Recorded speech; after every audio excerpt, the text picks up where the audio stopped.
E aí, pessoal? Tudo tranquilo, pá?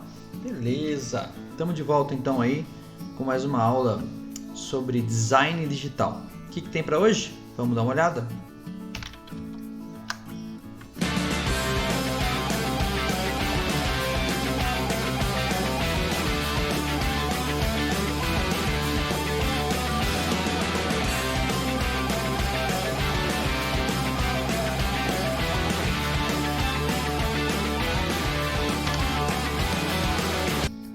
É isso aí.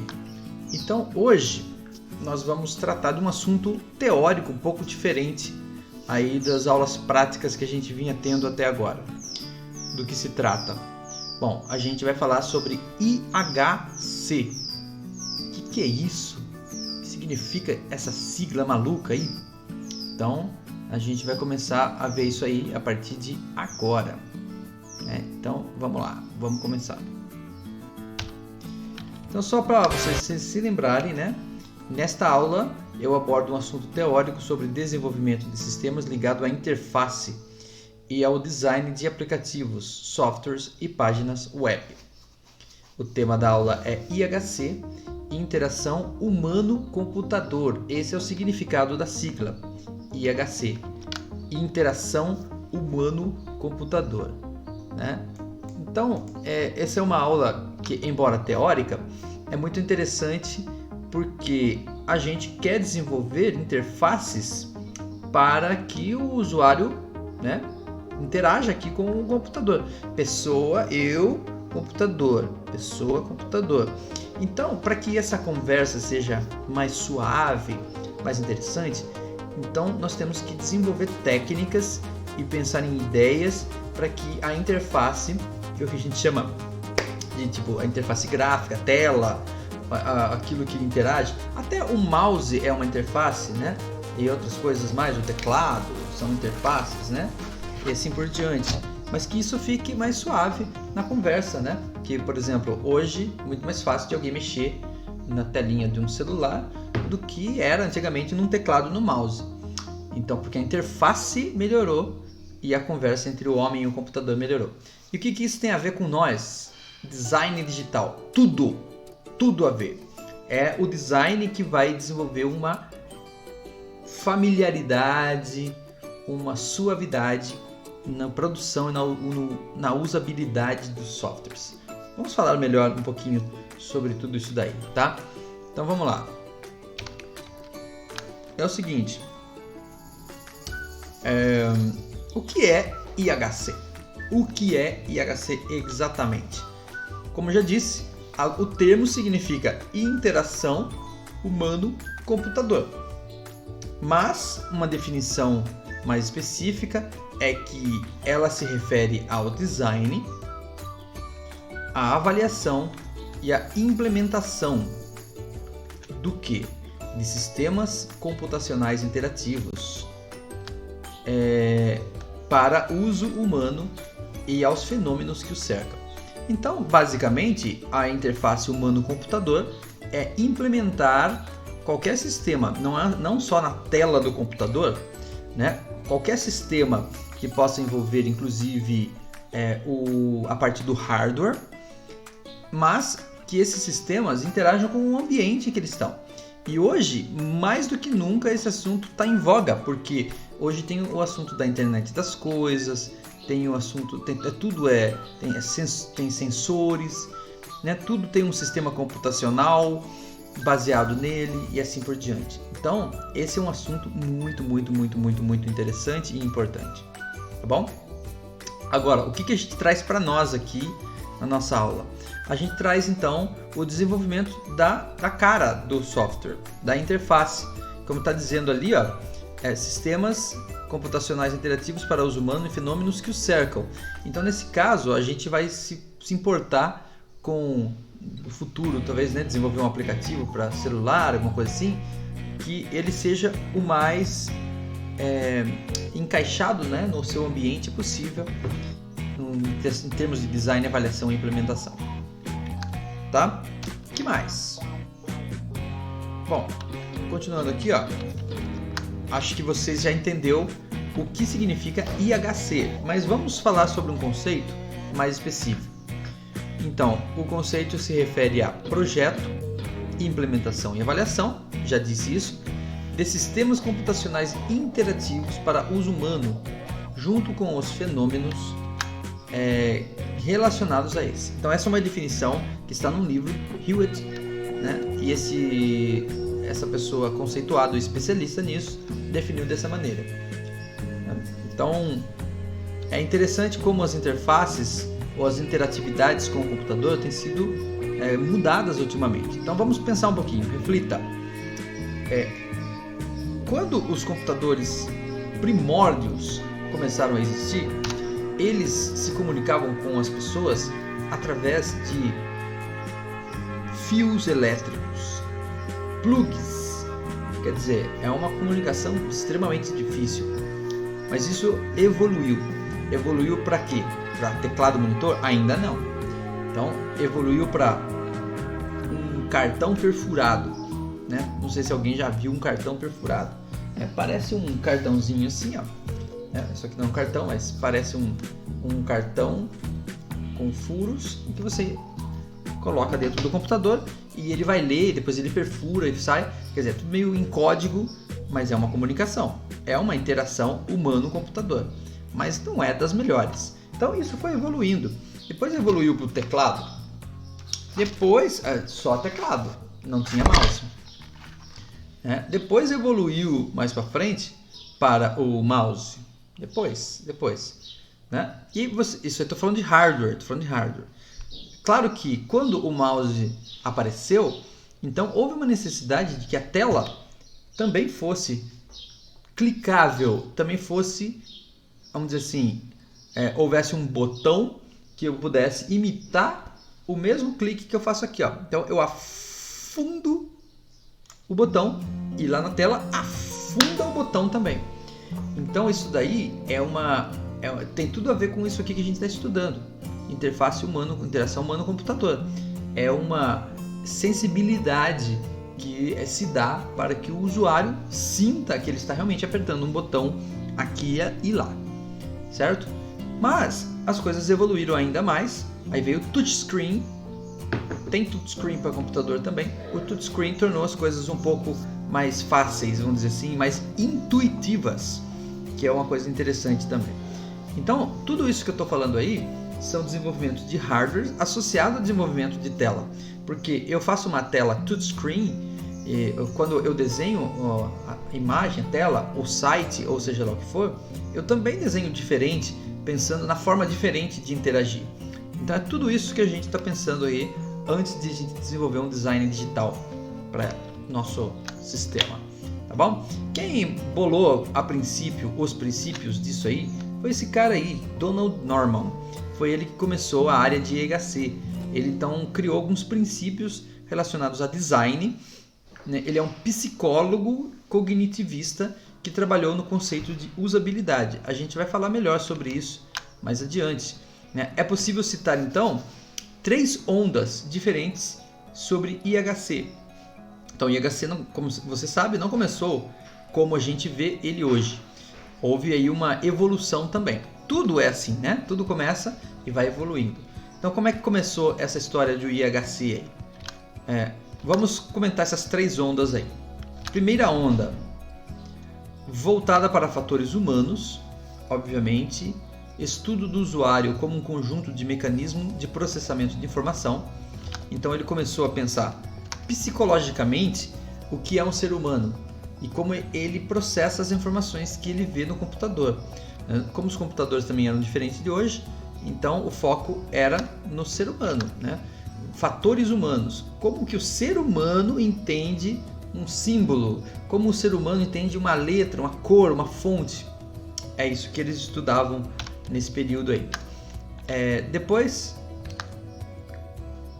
foco no indivíduo, né? Que vai usar o software, no usuário, né? E criação de guias para desenvolvimento de interfaces, métodos formais, testes sistemáticos baseados em métricas. Então, essa era a primeira onda. Quer dizer, quando o IHC surgiu, os caras bolavam a interface, bolavam a interatividade dessa maneira aí. mas depois evoluiu. Aí veio uma segunda onda, voltada para fatores humanos de novo, foco em grupos. Então o que acontece? Antes o foco era no indivíduo e depois virou foco no grupo. Qual que é a diferença disso? Imagine o seguinte, imagine que eu vou fazer um programa de computador para você. Quem vai usar? Somente você. Então eu desenvolvo uma interface para você, certo? Então isso era a primeira onda, porque não era muita gente também que mexia com o computador, não era muita gente que usava um software, uma interface, correto? Então ela era praticamente customizada para aquela pessoa, mas as pessoas começaram a usar muito mais softwares, eles começaram a ser desenvolvidos genericamente. Por exemplo, quando eu desenvolvo um software como o Word, eu tenho que pensar no mundo inteiro que pode usar esse software. Então eu começo a ter um foco em grupos e eu pensar o que o grupo pode pensar, não só uma pessoa. Abordagens qualitativas e não mais quantitativas, prototipação e design contextual. Nossa prototipação é começar a esboçar, né? Então virou uma engenharia mesmo de interface, de design. E natureza holística de pessoas em dado ambiente. Então isso daí é uma outra, vamos dizer assim, começou a pensar um pouquinho mais no psico das pessoas e não só na interatividade física. Começou a pensar que as pessoas também têm alguma coisa além do seu gosto físico pelas coisas, certo? E a terceira onda, isso aí é classificado, vamos dizer assim, por esses psicólogos, né? Terceira onda, foco em aspectos culturais e estéticos. Expansão do cognitivo ao emocional. Fatores pragmáticos sociais de experiência. Tecnologias ubíquas, móveis e pequenas. Então, vamos dizer assim, não que as ondas anteriores sumiram, né? Mas foram sendo adicionadas uma à outra. Então o que nós temos agora é algo que tem a ver com tudo isso que foi dito aí, os fatores culturais, né? Então, qual é a cor do site? Depende, né?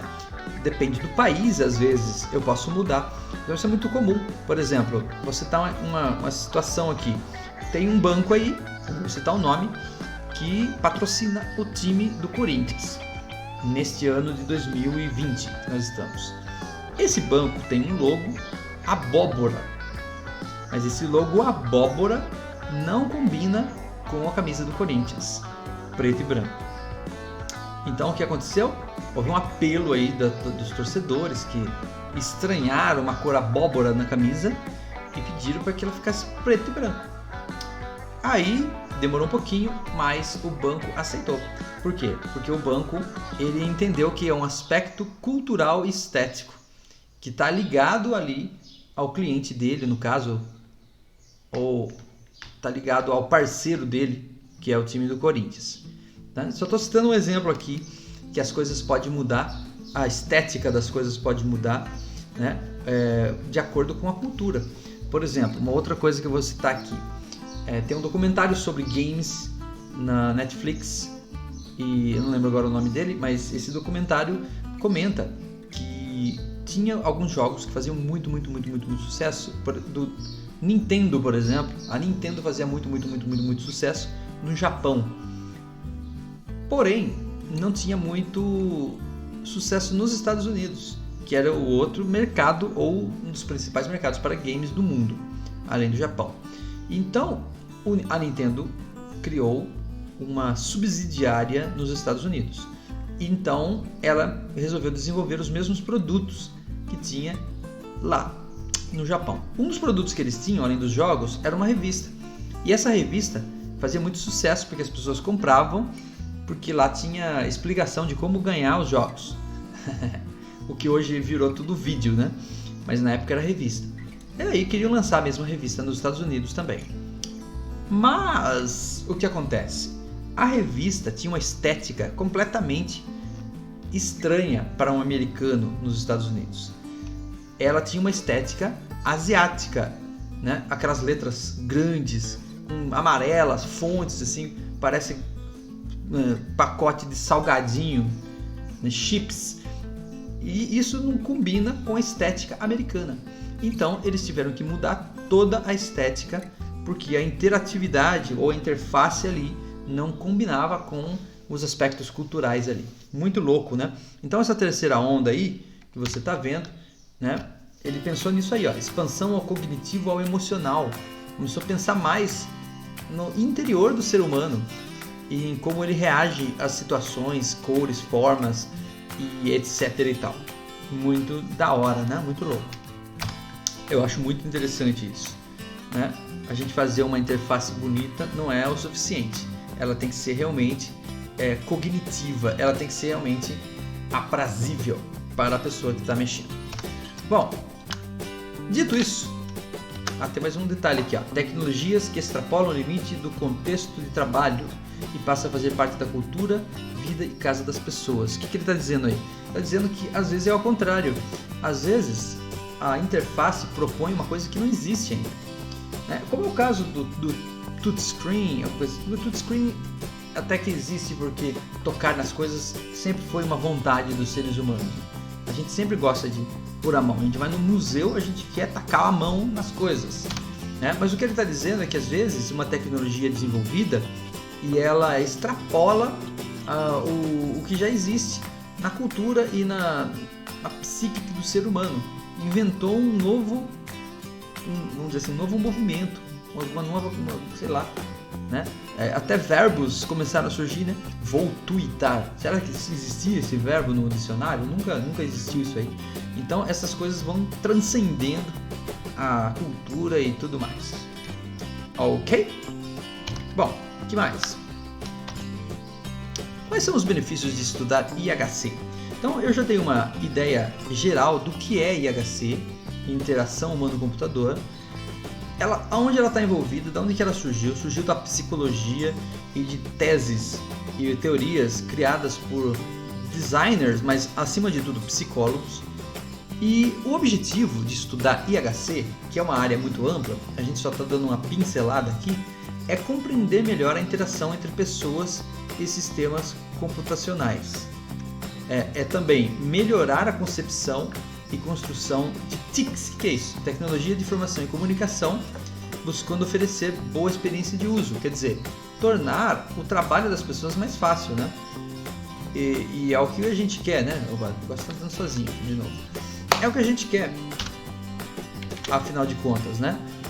Você tem lá uma empresa e você quer que a pessoa que trabalha lá fique à vontade e produza bem.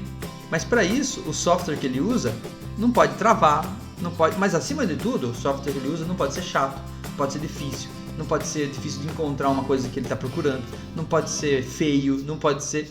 Tem que ter uma afinidade com a pessoa que está trabalhando.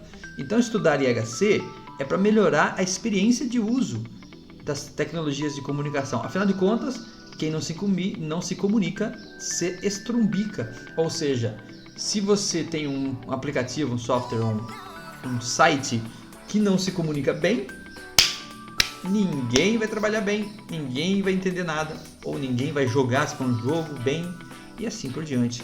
Então é um estudo realmente importante. E outra coisa também é que contribui com a maior qualidade para reduzir números de gravidade de erros cometidos pelos usuários. É isso que eu estava dizendo. Então reduz custo de treinamento, custo de suporte técnico e aumenta as vendas e a fidelidade de cliente. Quer dizer, se você tem um software difícil, aí você tem que treinar as pessoas para usar. Pode demorar até a pessoa entender. E quanto mais fácil ele fica, quanto melhor a interatividade dele com o homem, sem dúvida, isso vai reduzir gastos, vai tornar mais rápido. Você não precisa ficar pagando treinamento para todo mundo, não sei o que tem. Vê a importância, né? Então está na mão do desenvolvedor desenvolver interfaces gráficas e de hardware que facilitem a vida dos trabalhadores, se a gente estiver pensando em softwares comerciais. Mas eu posso estar pensando em qualquer coisa, um aplicativo, O que faz o meu aplicativo ter 1 milhão, 50 milhões de downloads? Talvez seja tudo isso aí que a gente está falando agora. Né? E claro, aliado a isso, uma boa lógica interna que funcione, que eu faça o aplicativo funcionar perfeitamente. E um jogo, né? Um game, a mesma coisa. O game tem que ser interessante, legal, fácil de jogar, fácil de entender, fácil de aprender e desafiador, e competitivo, e imersor. Todas essas coisas aí têm a ver com a interface, com a interação humano-computador. Muito legal. Então, vê razão para estudar IHC? Sem dúvida. Agora, o que é interface ou interface e interação? Qual é a diferença dessas duas expressões? Bom, interação é o processo de comunicação entre pessoas e sistemas interativos. Então, você interage. Pode ser uma máquina. Então, você tem uma máquina de lavar roupa. A máquina de lavar roupa tem interface. Por quê? Porque a pessoa que vai lavar roupa, homem ou mulher, dona de casa ou dono de casa, ou trabalhador que lava roupa no fim de semana, ou trabalhadora que lava roupa no fim de semana, sei lá, ele vai pegar aquela máquina e vai colocar roupa dentro, mas não está pronto. Tem uns botõezinhos ali, não tem? É quase que um computador, não é, né? Mas é uma interface, é uma interação, é uma interface para interação. Então, o que é interação? Eu preciso interagir com a minha máquina de lavar roupa. Parece absurdo, mas não é. Como é que eu interajo com ela? Eu poderia simplesmente dar um comando de voz. Máquina de lavar roupa, lave minha roupa. No futuro, ou num quase presente, já vai ser desse jeito. Mas as máquinas que tem amplamente distribuídas por aí, tem uns botõezinhos. É ali que você interage com ela. Então, eu, máquina, interajo, né? Converso ou teclo, isso é interação. Agora, o que é interface? Assim, só para concluir a definição de interação. Usuários e sistemas trocam turnos em que um fala e o outro ouve, interpreta e realiza uma ação. É a conversa entre a máquina e o homem, né? Pode ser de forma mais primitiva ou de forma mais sofisticada. Já a interface é o nome que se dá a toda porção de um sistema com o qual o usuário mantém contato ao utilizá-lo.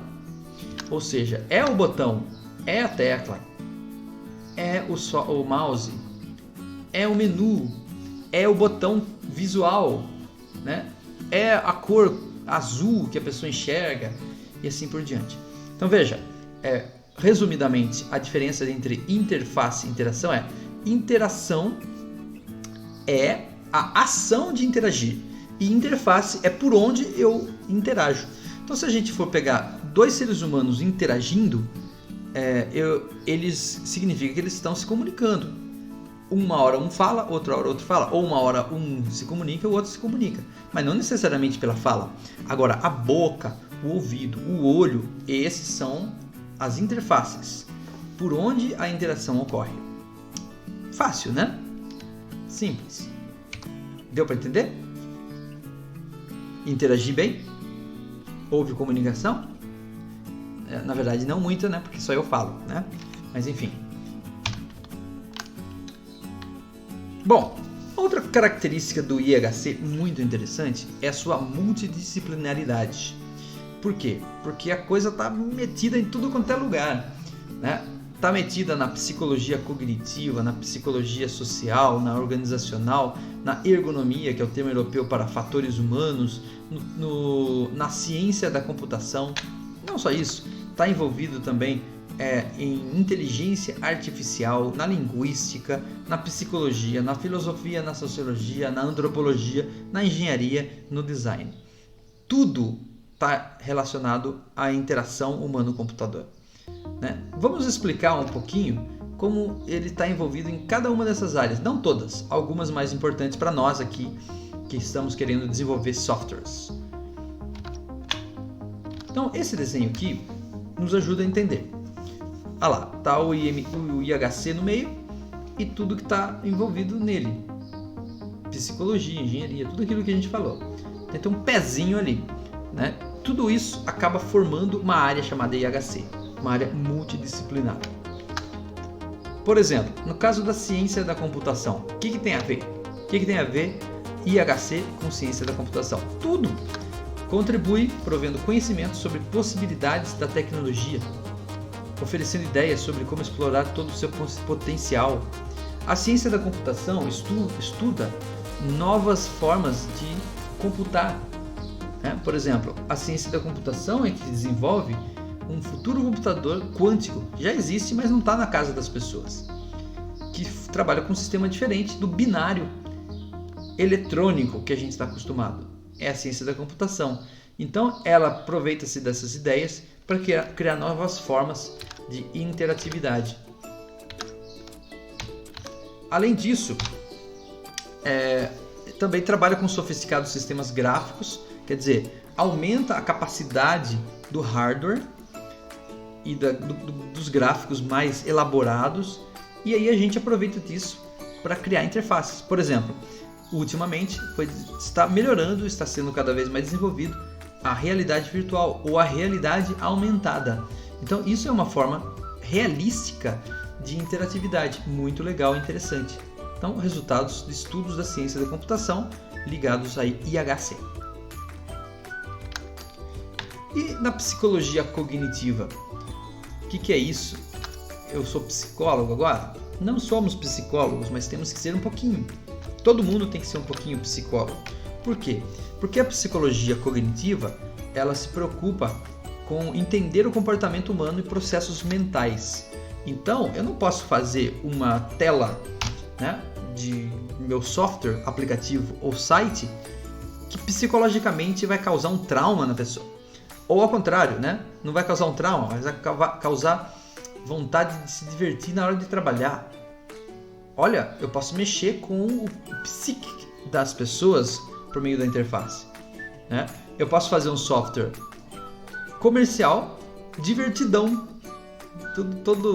mas às vezes não traz a atmosfera, o ambiente que eu gostaria. Então, a coisa é doida. Eu posso sim tornar o trabalho de uma pessoa mais prazeroso ou menos prazeroso, mais focado, menos focado. Tudo isso tem a ver com a psicologia cognitiva. A psicologia cognitiva adotou a noção de processamento de informação como modelo para o comportamento humano e tenta colocar tudo o que vamos sentir e tocar e cheirar. E tudo isso tem um modelo, por incrível que pareça. Parece que a psicologia cognitiva crê que todo mundo é meio padrãozão. Mas aí você fala assim, mas as pessoas são diferentes uma da outra. Sim, mas nas diferenças delas são padronizadas também. É isso que eles estudam. Tem bastante a ver. Claro que a gente sabe da inteligência humana, que é capaz de superar isso daí. Mas é interessante, a ideia é muito curiosa. Então, aí está a psicologia cognitiva. A gente vai falar mais sobre isso aqui mais para frente. Fatores humanos ou ergonomia. Então, esse termo aí, ele tem a ver com conceber um design e diversas ferramentas e artefatos para diferentes ambientes de trabalho, domésticos e de diversão, adequado às capacidades e necessidades dos usuários. O que é uma coisa ergonômica? Uma coisa ergonômica é uma coisa que encaixa perfeitamente nas pessoas. Ergonômico é que causa um conforto ao trabalhar, ao jogar, etc. e tal. Então, uma coisa que não é ergonômica, ela causa um desconforto. Ao contrário, dá vontade de parar de fazer aquilo. Não aguento mais apertar esse mouse. Então, talvez não seja ergonômico. Não aguento mais olhar para essa tela verde-limão. Talvez não seja ergonômico. Então, a ergonomia estuda o conforto, e segurança também. Tá dizendo aí, o objetivo é maximizar a segurança, eficiência, confiabilidade, performance do usuário. Quer dizer, fazer o usuário curtir, tá interfaceando ali, aumentar o sentimento de conforto e satisfação. Então, uma cadeira ergonômica é uma cadeira gostosa, que encaixa no meu corpo assim perfeitamente. Também é anatômica, por causa que tem a ver com a anatomia do corpo, mas ergonomia é mais com a mente saudável, né? Confortável. Então, eu tenho que pensar nisso. Não posso fazer um software que irrite as pessoas. Eu tenho que pensar no conforto e na usabilidade, tornar fácil de usar e assim por diante. Então, essa é uma área que a IHC atua muito, muito, muito. E a linguística? Também. O estudo da linguagem, né? O que tem a ver a linguagem com o computador? Tudo. Porque não é comunicação? É comunicação. Então, o uso imediato mais tradicional é o de explorar estruturas de linguagem natural na concepção de interfaces, para facilitar o acesso e consulta a bases de dados. O que ele está dizendo? Que antigamente a interface era com base em código, eu tinha que codificar tudo, mas isso não é natural. Essa conversa de código não é natural. O que é natural? Natural, de repente, é clicar no mouse, mas ainda assim tem algumas pessoas que têm dificuldade. A minha mãe não sabia clicar no mouse, mas quando der um celular para ela, e ela toca na tela, aí ela consegue. Então essa é uma interface mais natural. Tem coisa ainda mais natural que tocar numa tela. Falar. Abra o Word. Abra o PowerPoint. Eu quero assistir o vídeo do não sei o que. Imagine, comandos de voz que estão surgindo agora. Então, e depois o computador fala com você também. Isso é mais natural ainda. Então, essa naturalidade, ela é linguística. Outra coisa, simbologia. Então, quando você vê uma tela, você não vê aqui escrito clique aqui para abrir o... Não, tem um ícone, né? Tem um desenho muito bem elaborado para pensar no seu cerebelo, para você entender que aquilo ali, associar uma coisa na outra, clicar, né, numa coisa que você entendeu. Uma lixeira, que é mais específico do que a lixeira. Eu vi, uma lixeira, embora ninguém tenha uma lixeira igual aquela, mas todo mundo sabe que é uma lixeira. O que faz? Joga no lixo, alguma coisa, uma foto, joga, entendeu? Quer coisa mais intuitiva e cognitiva do que isso? Então, a linguística é uma comunicação. Estudos derivados que consideram estudos de linguagem enquanto forma de comunicação, não apenas textual, como eu acabei de dizer, pode ser um ícone, tem muita relevância hoje em dia e é muito aplicável na nossa área aqui, na área de desenvolvimento de telas, desenvolvimento de design digital. Outra área, inteligência artificial. Então existem métodos de inteligência artificial usados também no IHC para que as telas sejam inteligentes, interfaces inteligentes. Elas podem mudar de repente com o ambiente e assim por diante. Então é uma coisa muito interessante também, né? Linguagem natural, falada, né? Isso aí está aplicado, por exemplo, na interface desses sistemas de assessoramento às pessoas, né? Tipo que o banco tem, que sei lá, todo mundo tem aí agora, né? Que a Magazine Luiza tem, acabei de falar o nome de uma empresa, enfim. Essas coisas todas, essa inteligência artificial de comunicação robótica, ela também tem a ver com IHC. E outros campos, né, como filosofia, sociologia, antropologia, engenharia e design. Muito bem, estamos chegando ao final. Observações finais. O que eu gostaria de observar agora? Que hoje nós tivemos a oportunidade de aprender um pouquinho sobre o que é IHC, uma área muito legal que você deveria estudar mais, se aprofundar. Você vai encontrar literatura ampla sobre o assunto. E nós vimos como que isso tem a ver com o design digital, a nossa disciplina. Tudo a ver, tudo a ver. Então, mais para frente, a gente vai ver um pouco mais sobre alguns fatores que nós mencionamos, como usabilidade, ergonomia, fatores de psicologia cognitiva que gostaríamos de aplicar no design digital, para vocês fazerem interfaces mais legais ainda. Tá bom? Então, é isso aí. Espero que tenham gostado desta aula, né? Eu acho muito legal esse tema. Espero que vocês também. Aí, a gente está finalizando agora e a gente espera você até uma próxima oportunidade, beleza? Valeu!